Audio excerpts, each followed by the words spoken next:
So Mandeep Raikhy is here with us at the Conflictorium and he's brought his piece Queen Size, which was performed last evening, and then we're going to see one run this evening, and then we've got a little bit of time to talk to him about his piece as well as his time and journey with dance in India and outside. So that's roughly your frame for this conversation. Very quickly, before we get to talking about really your personal journey, I want to talk about how does one intelligently talk about dance? Beyond the binaries of, oh my god, it was beautiful. Let me just add the binaries in there first, and also beyond the binaries of contemporary, traditional, because those also make it quite simplistic in a way. Well, I'm not sure. I think it's just a question of finding a vocabulary which is which you can keep sort of digging for some kind of depth. So a vocabulary that doesn't quite get stuck, but you keep questioning the words you use around performance, around body, around dance making, around dance, to just continue challenging in the vocabulary you use. Quite apart from actually just giving dance a bit of a mirror. Sometimes I feel like that's really missing, especially for dance, that it doesn't quite, isn't able to look at itself for what it's doing and the kinds of constraints it's built for around itself. And also to bring the focus back to the context where it's located. Because very often it's so disconnected. Like Chandralekha said that she spent, her work was really about finding this connection between life and dance. You know, what is that connection? And somehow that's so lost, especially with dance. Meaning, the next thing that I wanted to bring up was also about, it seems like dance has started to occupy, or has perpetually occupied, this parallel reality space. That it somehow seems to have not emerged from the society or from where we are located, and therefore it feels like one doesn't know how to speak of it, how to utter it. In some sense. I think somehow the first challenge is to bring dance quite away from the gods. You know, really, it's we're talking about the human body, and we're talking about the human body in all its conflict, in all its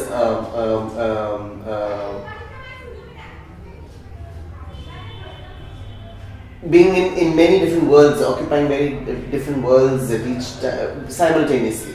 That it's not as simple as we're not gods and goddesses. We're certainly not many gods. So then how does one first take that away from dance? Because that's really, especially in this country, that's a pressure that we've really given it to say this is you uphold national identity, 4,000 years of history, and how does one even, where does one even start making work? You have to deal with that kind of burden. In fact, like, you know, locating it from the heavens now to the city, and we were talking about locating dance. And I think some work is also being done in this direction, but dance being really an archive or a document of the city itself, of lived experiences, of everyday experiences. And I know it's been a tough journey for you, work-wise, and to bring dance to that space and how we can start conversing. You want to maybe talk about a little bit about what that time was when the environment, the dance ecology was also moving, or had to absolutely be made to move? Well, I think I can take us back to 2006, which is about 11 years ago, where straight out of college, I was now working with Chopra Lesson Dance Company in London, and I would come back for a couple of months every year. And I met Anusha, who's the founder of Gati Dance Forum, and one summer we tried to make a work together. We were in her living room in Khirki, which is now Khoj, one part of it is Khoj. In June, trying to make a work on a hard floor Very soon, a couple of days into rehearsals, we spent a lot of time drinking coffee and smoking cigarettes, and did that for the rest of the summer, and realized that actually, before we even start making work, there is, we didn't have a community around us. We could have made anything and felt good about ourselves. So there was no critical feedback, nothing. There was no money to make the work. Infrastructure, we were on a hard floor with no fan, I remember. And I really felt like at that point that we were far away from actually beginning to take our work seriously. We had, in some sense, there was no steam to make work at all.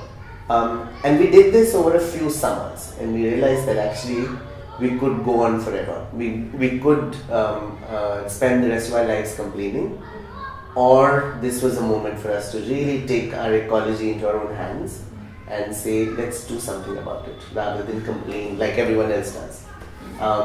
So that's really when Gati began to form, and Anusha for the first 2 years really took it on and did one event a month, began to collect a critical mass of practitioners around the organization, around the table really. It was really about coming around the table and beginning to talk. Yeah. And if you had to map some kind of shift, if you see, because now you can look back in 10 years, is there an evident shift of a certain kind that you can talk about as that you see that this is happening? If not this, it's a huge shift. I think one is a shift of the biggest shift is the fact that there are a whole lot of practitioners now in the field who are making work. More than that, it's also a whole lot of practitioners are beginning to have a conversation with each other, which was really missing back in the day. You really felt like back then you had your turf to protect, and resources were limited, so hence you sort of had to just defend your own. And in a way, we were also in a time where the rejection of the other formed your own identity as a maker, which was just so highly problematic and isolating, that now a lot of that is shifting. I feel like we're a bunch of practitioners across the country who are beginning to talk, share, build a vocabulary around that practice. And Queens has a very good example. We were talking this morning about how we're taking it around the country, and it's really artists and practitioners who are holding the space for it.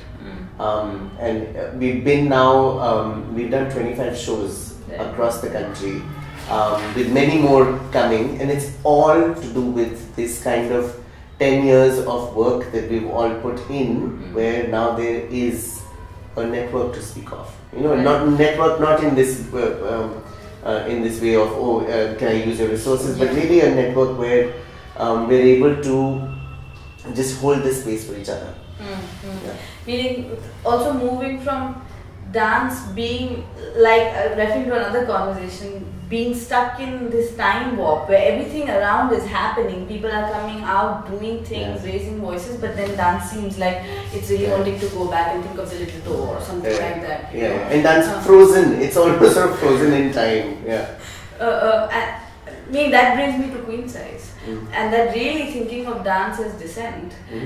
Although it seems like it would be most natural, because at one level when you come down to Dissent, it's really your body that's left. Absolutely. Whether it's in Kashmir, whether it's about stone pelting, whether it's the women in Manipur who bare themselves, it's really only the body that you have to Dissent with. So then it would be natural that you would use the human It's body. surprising that actually it isn't so natural. Yeah, exactly. So Queen Size in that sense puts out what seems like the most obvious thing to do in the dance space. Where does that kind of a shift?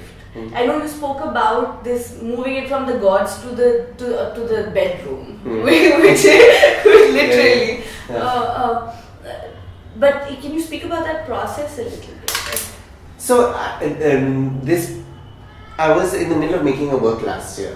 so about a year and a half ago, which was a response to a Japanese artist's work. It was part of an archive box project. So 7 Indian artists were given boxes of Japanese choreographers, archival material. So we had to look at the box and respond to it. I found that highly problematic that in 2016 we were being commissioned to respond to Japanese art, as if we didn't have any art of our own to speak of. One, and two, so in that project I started responding to the work by really just looking at the material itself, not the content, and began to construct a duet which was to do with the turning of the body around its own axis. Because the archival material was on a cassette tape. So I basically decided to ignore everything on it, but to just look at the form of the tape and the spool. So there's a 35-minute work which was just about the turning of 2 bodies around their own axis. After the premiere in Singapore, I just realized I actually didn't want to touch that work. And I didn't know why, but I really didn't feel the need to perform it again. And soon I knew why. Actually, we went into this period where writers and artists started returning their awards. The space for Dissent was fast shrinking around us, and it was a moment of desperation. And at that point, I looked at my own field, our dear old dance world, where nobody returned their awards. Right. They all hung on to their Sangeet Natak Academy awards, and it really felt like that was a moment it was quite clear that the field that we were in was ossified. It was a mummy, it was really like, it was preserved and it wasn't going to move. It was going to stay like that for years. So Queen Size really came out of that to say, how does one bring our faith back in our field again, and to use the body to begin to speak up, because it felt like there was a time to speak up. And so the idea was really to look at how the body and intimacy between 2 bodies can begin to build an argument against the law. And this really came from Nishit's article. I came across it again. And I felt like I wanted to have a conversation with Nishit all over again. With Nishit's work especially, because he made this documentary film called Some of My Veins, where he came out to his mother on camera. And I realized that what Nishit stood for was the fact that private lives hold much potency in the public space. You can really, the personal is so political, right, that it's just about putting it out there. Right. And I realized that this was a moment where these 2 things came together for me. Nishit's article and what was happening around us.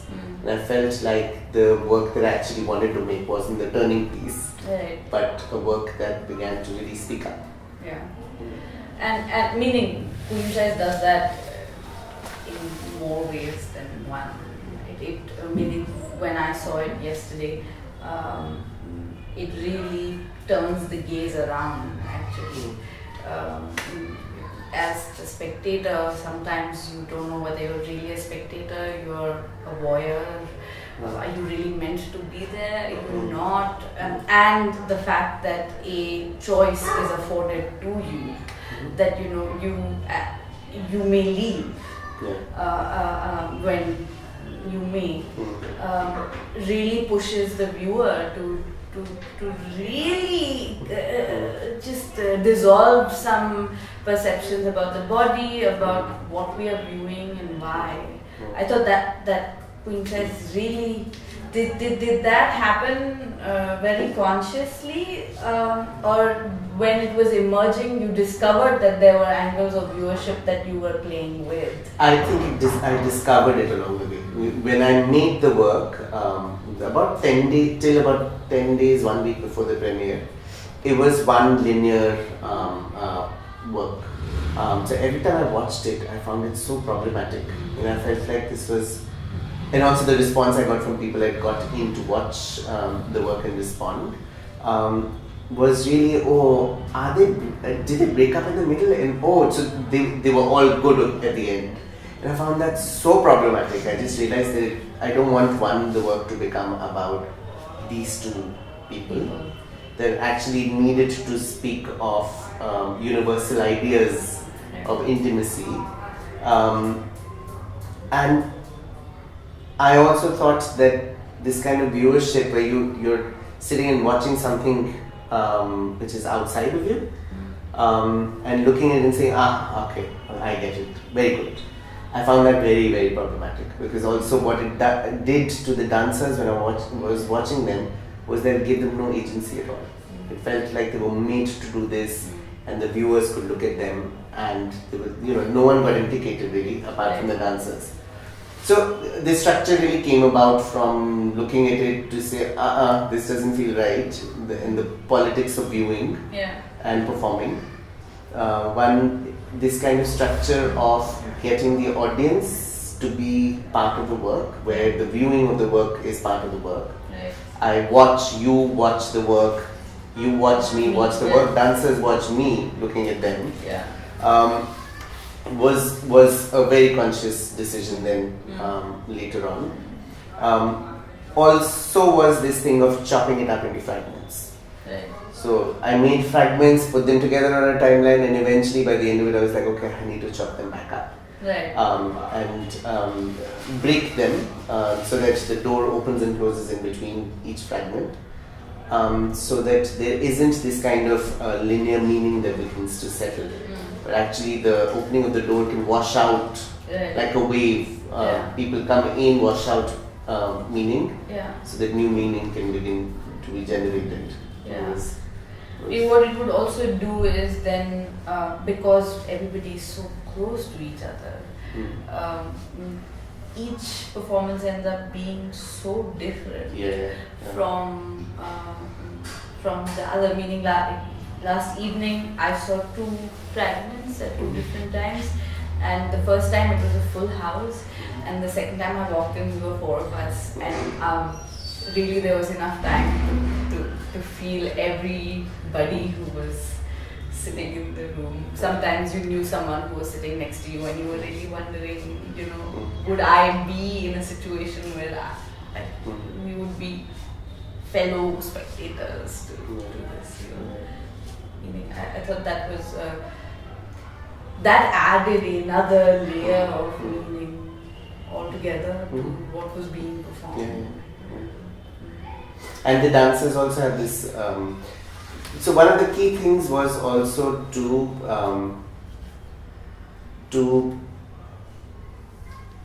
build a discourse around queer activism, which isn't about me, my rights, and you, the viewer, who's taken them away. But to say, how can we build a kind of space where it's about all of us?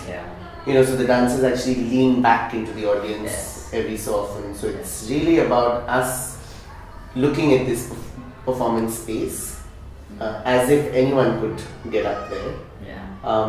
As if all our lives actually depended on that, which they do, because 377 implicates everybody in this country. It does. It isn't we about don't realize it. men. Exactly. But that's another thing, right? That we don't realize it, but all of it is really about us. Whether it seemingly seems like it's being pointed, whether it's about ASPA or whether it's about 377 or meaning it. So this othering discourse, you, me, other, the other from you, I find a bit problematic. Because it doesn't go anywhere. There isn't going to be a change of heart really if fingers get pointed at the audience. It's just not. Moving a little away from this, but we can be speaking about it through Queen Size. Is this vocabulary that has emerged? This particular kind of dance vocabulary, and there is certainly influence, and one goes out and is influenced, the body is influenced, and then one comes back with all of that and wants to find one's own. But in the larger landscape, what are where are the references going back to in your own practice? Of vocabulary, Yeah. references Yeah. of vocabulary. I think one, they do trace back to form, because I have a very, very I wouldn't say precious, but it's a kind of relationship with form that I acquired while I was working with Shobana. So we learned Bharatanatyam not in the way that you learn a classical form, Right. but I learned it to play with it in the afternoon. So it was like morning class, and then you dismantle the form. The nuts and bolts were loosened, and you could do all kinds of things with the form. Even though the work doesn't actually directly reference form, Bharatanatyam, but what I'm interested in is geometry quite a bit. So I think geometry and a kind of clarity in form, in the way that the body is placed, interests me very much. And I think that's something that's carried on over many and consolidated over many works. Meaning inhabited geometry was Yeah. a lot of Yeah. exactly that. Yeah, right? but now that there isn't a clear reference to form, but Yeah. I like to read meaning through through lines and curves in space. Yeah. And how time gets treated during the performance is of key interest to me.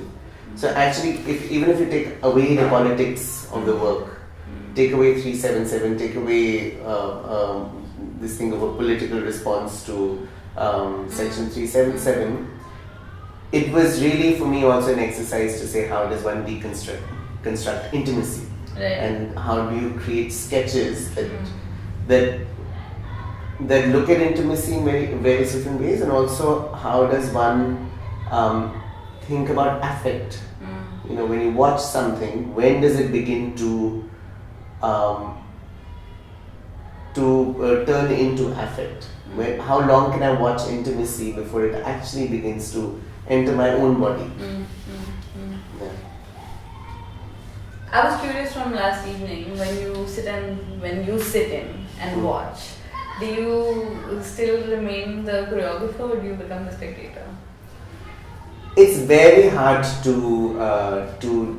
drop away the hat of the choreographer. In a way, I sort of make notes for the next evening. And say, okay, tomorrow let's look at this. But there are times where I just feel like, okay, let me just zoom out from all of this and look at. That's a hard thing. Yeah. To be the viewer of your own work, minus the baggage that you have of Authorship. Yeah, and the of little details. Can you give yourself enough distance to read it as if you were reading it for the first time? Is a big challenge. But sometimes I just say, okay, look at it like I was looking at it for the first time and see what it reads. I must say, this is possibly the only work that I have watched every single time that it's been performed, and I still see something new. And it's entirely to do with the fact that it's the performers who have the agency to define a whole lot of things that happen. And the audience, who are also playing such Exactly. an active role. So and the space. So every time you perform, it's not a clinical space. Yeah. It's not a theatre space. Yeah. So the work looks different. It sits in a space differently. Yeah. It echoes differently. Yeah. What's outside of the door is Yes. very different. Yeah. Sometimes you're right, the door opens onto the street. In Guwahati, we open the dancers open the door and you're on this main road with trucks. Wow. It was absolutely fabulous. Yeah. So all those kinds of things. Sometimes there's a window for people to peer Yeah. in through. Yeah. So yeah, the space really changes the work. Yeah. Mm. There was one particular question I absolutely wanted to ask you, was about how, because this is the first time you've come to Ahmedabad and the piece is being performed in this city. And not that you have seen too much of the city, but you've seen an audience and experienced it. And Ahmedabad somehow is in our consciousness. Gujarat is in our consciousness. How does Ahmedabad occupy your consciousness?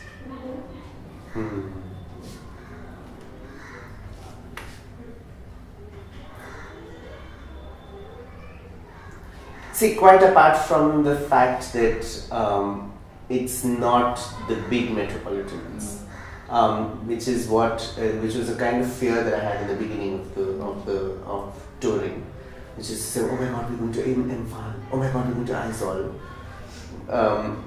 I realized soon after we went on the road that the gaze everywhere is pretty much the same.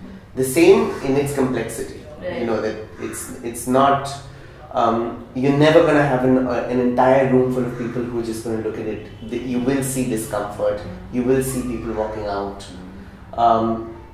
So in that way, I'm quite. I've shed that fear of, oh my God, how is this going to be received here? We're going to Patiala very soon, which is my birthplace. So my biggest fears actually come from there. Yeah. But I know I don't need to worry about that anymore, because I really feel like the work one proposes this idea of choice. If you don't want to watch it, then you have a choice to leave right there. Right. With Gujarat in particular, because the work was a response to what was happening last year, politically. You felt like you couldn't speak anymore. In a way, this was coming closer to that, because you felt like this was really, in a way, it is closest to that kind of a reality than any other part of the country at the moment. Like a masculine, Brahminical, seeped in misogyny society. and in a way, the leader of the country comes from this state. So, and represents all of that. Yeah. Sorry.